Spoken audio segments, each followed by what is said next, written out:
और बात हो जाए भारतीय मुतासिब मीडिया की। भारतीय मीडिया मुसलसल पाकिस्तान के खिलाफ जहर उगलने में मसरूफ है। और तो और बेलगाम मीडिया ने आलमी ज्यूरी से पहले ही फैसला अपने हक पे सुना दिया है। दूसरी तरफ दहशतगर्द को बचाने के लिए भारत भर में हिंदू पूजा पाठ कर रहे हैं।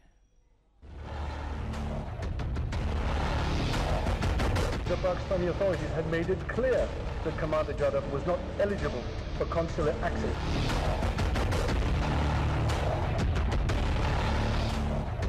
एक चोरी दूसरा सीना जोर।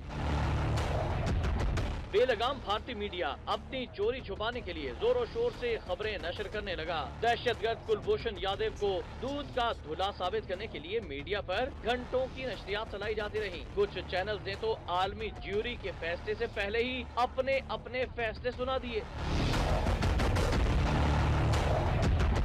और फैसला भारत के हक में दे दिया। तजियाकार और भारतीय एंकर्स इंतहाई ढिठाई और बेशर्मी के साथ पाकिस्तान के खिलाफ जहर उगलते दिखाई दिए। हमेशा की तरह इस बार भी हैशटैग्स इस्तेमाल किए गए। दूसरी तरफ हिंदुओं ने भी नया ड्रामा शुरू कर दिया है। भारत भर में पूजा पाठ कराई गई। जगह जगह ढोंगी पंडित दहशतगर्द कुलभूषण यादव की कुंडलियां क्लियर करार देते हुए दिखाई दिए।